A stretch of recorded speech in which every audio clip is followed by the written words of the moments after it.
J'ai le grand plaisir d'accueillir dans ce podcast Ruben Bemelmans. Salut Ruben, merci beaucoup de me retrouver ce dimanche soir alors que tu as eu peu de temps Ouais. pour retrouver ta famille, tes jeunes enfants. Non, avec plaisir, Christelle. Les enfants sont au lit, donc tout va bien. Le soir, il y a beaucoup plus de temps pour faire des interviews et des choses pareilles. Alors, on va rappeler à nos auditeurs, hein, Ruben Bemelmans, évidemment, il est un ancien joueur professionnel. Tu as été 84e mondial en 2015 et tu as raccroché les raquettes il n'y a pas si longtemps que ça, hein, en 2022. Et tu es aujourd'hui à la fois coach de l'équipe belge de Coupe Davis aux côtés du capitaine Steve Darcy et également entraîneur à la fédération Tennis Vlaanderen. Tu as notamment coaché Zizou Bergs jusqu'à la fin 2024 et puis tu accompagnes depuis le début de l'année Alexander Blocks. Tu étais notamment avec lui sur cette tournée folle sur terre battue. Il y avait également quelqu'un qui vous accompagnait dans le box, c'est l'ostéopathe, je pense, hein, Hans Van Barle, c'est ça? C'est exactement ça. Mais ouais, le staff médical, c'est pas juste Hans. Il y a aussi Kurt Janssen qui travaille aussi pour la FEDEC et avec Zizou. Et il y a aussi Nicolas Dams qui s'en occupe plusieurs semaines dans l'année. Oui, il faut un gros staff pour veiller au mieux sur nos joueurs. Alors dis-moi, comment est-ce que tu as vécu c'est pas seulement ces 12 derniers jours, parce qu'il y a eu aussi Monte Carlo. Comment tu as vécu cette tournée sur terre battue, Ruben? Ouais, cette tournée ici, c'était complètement dingue parce que il y a un mois et demi, on s'est discuté pour le programme. On s'est dit, ben, Alexander, qu'est-ce qu'on va faire? On va faire des challengers ou on va faire le risque de jouer sur les grands tournois et voir ce qu'il va passer. Et voilà, Alexander, il m'a dit, ben, Ruben, comme je me sens pas très à l'aise sur la terre battue, pourquoi pas faire les grands tournois comme ça, je joue sans pression et on peut avoir beaucoup de temps pour faire, ouais, pour améliorer mon jeu sur terre battue. Et donc voilà, on est parti une semaine avant Monte-Carlo pour être bien préparé à Monte-Carlo. Il a déjà fait huitième finale là-bas et puis ouais, il a juste enchaîné et ouais. Et à Madrid, c'était encore bien la folie avec avec la demi-finale sur une Masters 1000. Oui, je vais rappeler quand même les performances qu'il a réalisées. Donc, il a fait huitième de finale à Monte-Carlo où il élimine Shapovalov et Koboli. Puis, il mène la vie très dure à Alex de Minaur. Ensuite, vous n'allez pas à Barcelone où c'était prévu, mais vous allez à Munich parce qu'il reçoit une wildcard en dernière minute. Et là, il fait un très bon match contre Ben Shelton. Et il est sorti au deuxième tour, mais après un match très solide.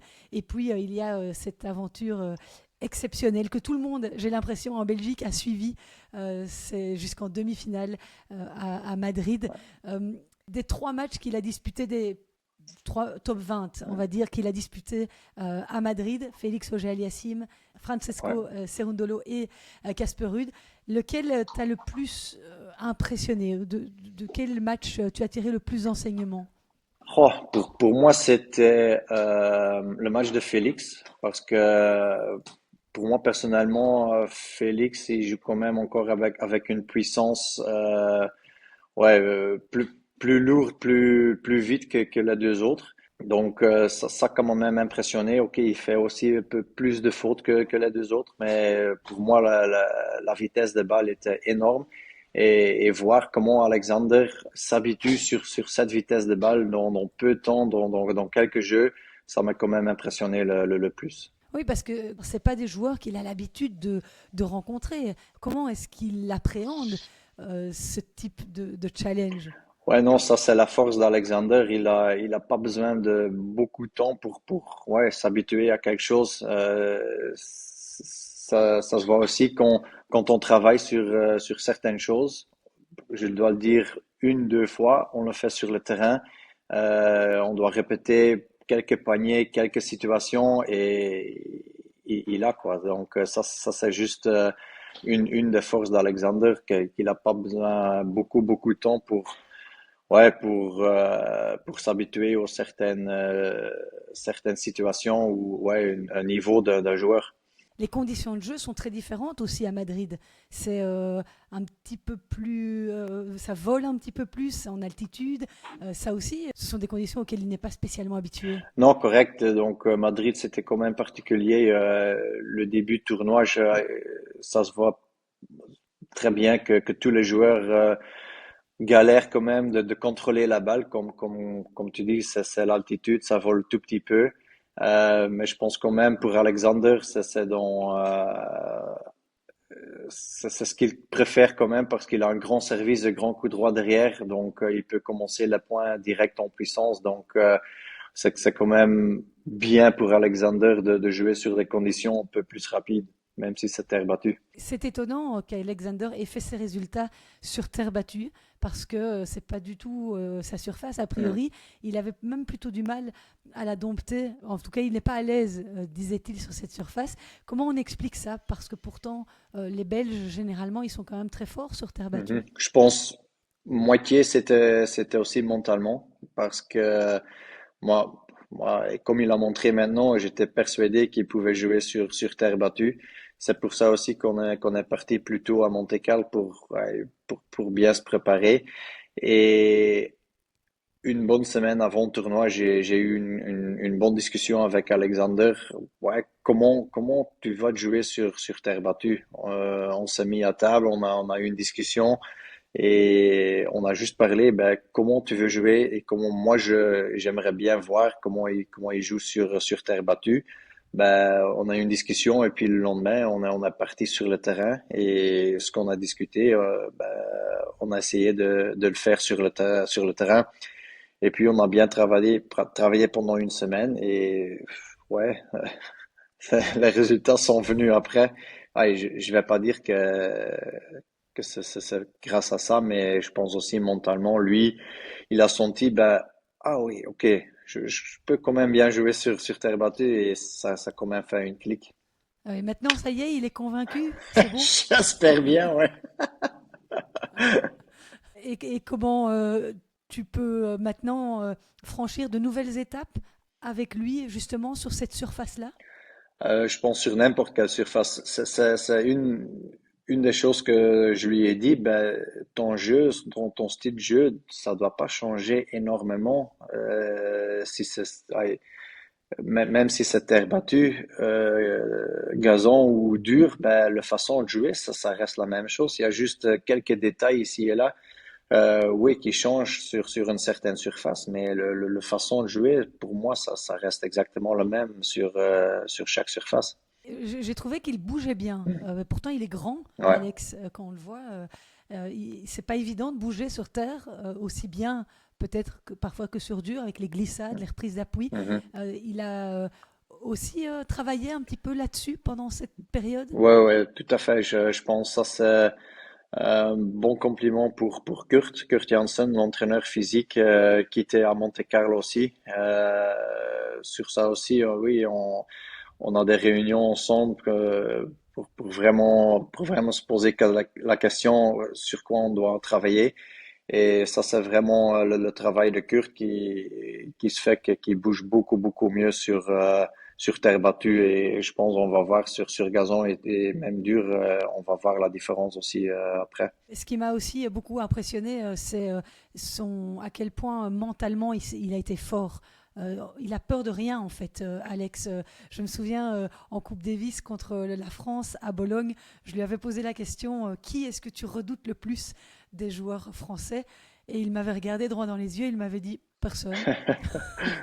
J'avais, j'avais beaucoup rigolé, mais en fait, il ne blaguait pas du tout. Il ne redoute personne et c'est bien d'avoir une mentalité comme ça. Ok, je suis capable de Mhm. battre le numéro 5 mondial, je monte sur le terrain, bam, j'y vais. Exact, C'est rare. exact. C'est très rare et c'est la mentalité d'un champion. Je pense pas beaucoup, pas beaucoup de joueurs ils ont cette mentalité de vraiment monter sur le terrain contre top 10 et croire que bah je vais le battre. J'ai zéro peur et je vais le battre. Et ouais, ça c'est la force d'Alexander. Il a peur pour rien, pour personne. Et ouais, il veut juste tout donner sur un terrain et gagner ce match. Donc, Il n'a pas peur de rien en fait. Donc ça, c'est vraiment la mentalité de champion. Et ça, il n'a pas de préparateur mental spécifiquement dédié à cette tâche en plus. Non, jamais eu non plus. Donc ça vient juste de lui, de sa personnalité. Il a jamais eu de l'aide mentalement. Donc ça, c'est encore plus impressionnant. Par rapport à ce qu'il a montré sur ses différents adversaires, comment est-ce que toi, tu avais étudié leur jeu? Parce que c'est pas non plus des adversaires que tu as l'habitude de voir contre Alex. Non, il y a quand même pas mal de jeunes maintenant qui sont sur le circuit, donc moi je dois les étudier par regarder des matchs. Je reçois aussi des stats de Golden Set Analytics et Ouais. moi je regarde beaucoup de matchs. Maintenant, il y a beaucoup de matériel sur l'internet et aussi avec le Golden Set Analytics, je reçois des matchs que je peux regarder, donc ça facilite quand même mon job. Contre Alexander Zverev, la marche était vraiment trop haute pour Alex ou bien est-ce qu'il y avait un petit peu de fatigue, un petit peu plus de pression ou tu n'as pas ressenti qu'il a abordé le match différemment? Non, d'Alexander, non, de son côté, je pense il était fit, il était bien récupéré de tous ses matchs, mais je dois dire, Zverev ce jour-là, il a joué incroyable. Ouais, Aussi, son rating, il y a toujours un rating dans l'ATP. Il a quasi joué un match parfait, comme Sinner par exemple aujourd'hui contre Zverev, il a joué un ouais. match parfait. Et Zverev contre Alexander, ouais, il avait un rating de 9,5, donc c'était sa meilleur match de l'année. Donc voilà, et je pense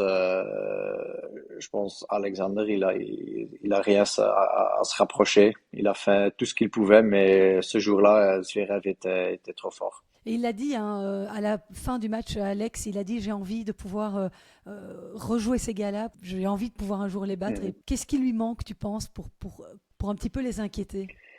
Je pense ce match-là, c'était juste sa qualité de balle.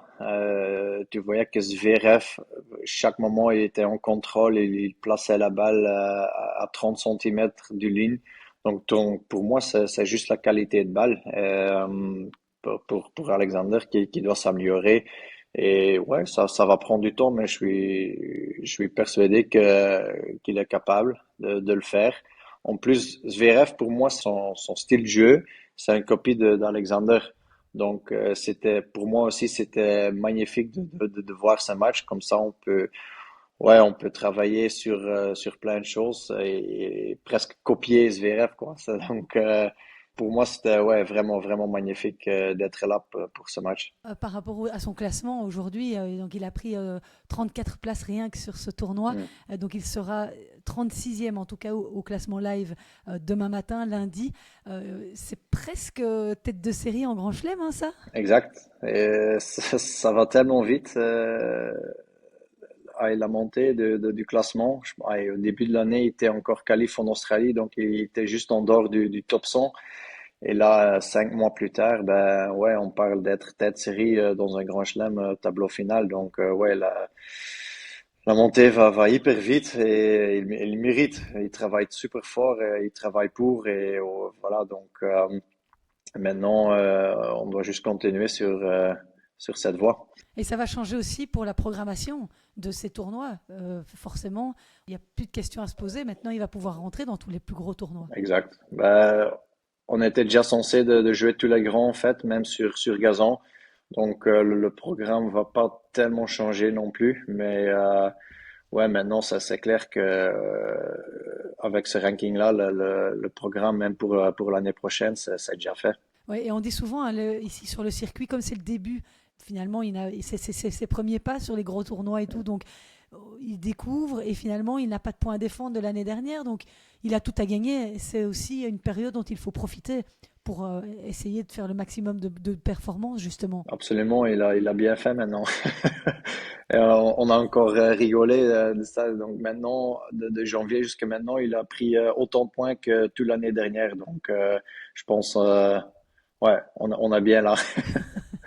Et c'était aussi chouette à vivre en tant que coach que en tant que joueur. J'imagine que c'est aussi une expérience formidable pour toi.